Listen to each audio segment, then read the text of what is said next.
Bon, donc moi je m'exprimerai pour le groupe de Valence, qui nous a mandaté pour une chose, c'est le débat transversalité-horizontalité, que tu as introduit, Adrien.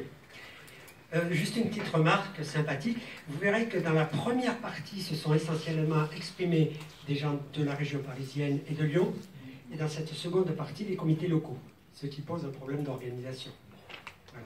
Et c'est un peu ce problème. Non, c'est pas un hasard, on va y venir. On va y venir. Non, attendez, on va y venir. Effectivement. Alors, on a discuté sur un point en particulier, LREM, on a analysé un peu LREM et France Insoumise, qui sont des mouvements très intéressants, mais vous remarquerez qu'à chaque fois, il y a une tête, un lien avec un pôle communication, et il y a la base. Et il n'y a aucune relation entre les deux. C'est bien là la difficulté que tu as posée à Adrien, j'en suis tout. C'est bien un problème d'organisation. Et les statuts c'est une chose, l'organisation c'en est une autre. Voilà. Et c'est un peu ce qu'on a ressenti, c'est-à-dire essayer d'être constructif par rapport à ça, c'est-à-dire il y a un vrai clivage. Et dans ce clivage, non, je ne pense pas que ce soit un hasard, les gens qui se sont exprimés, c'est les gens des groupes thématiques, et c'est les gens du système parisien. Pourquoi moi j'ai vécu à Paris, 6 ans, côté professionnel, et c'est vrai qu'en région parisienne, la relation entre la communication se fait assez rapidement, parce que vous prenez le métro, le RER, et vous arrivez à vous rassembler.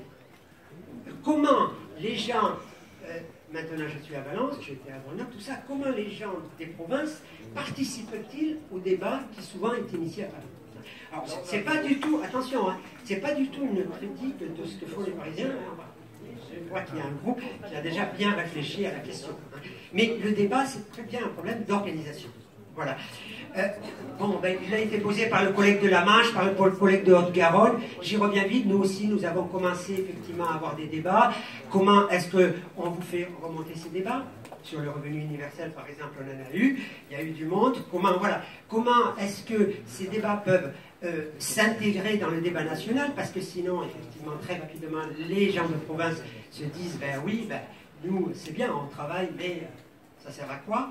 Voilà, c'est un peu toutes ces questions-là qui sont posées. Alors, Alors, une plateforme informatique, oui, certainement, bien entendu, mais comment la mettons en place? Comment les pôles gèrent cette plateforme informatique?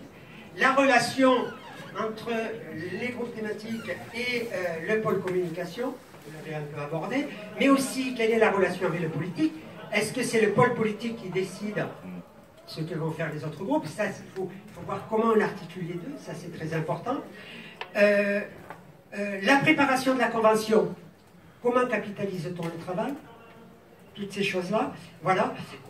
Là-dessus, la conclusion est très simple, c'est qu'il faut un vrai groupe de travail, et un groupe de travail qui soit national là-dessus. Et je voudrais juste, à titre personnel, rajouter une chose. C'est très important que ces groupes thématiques ne soient pas des groupes d'experts, mais comment se coordonnent-ils avec les groupes d'experts? Je pense en particulier au niveau économique, avec les économistes intérêts, avec Alternatives économiques et tout ça. Voilà. Je crois qu'il y a un gros travail à faire là-dessus.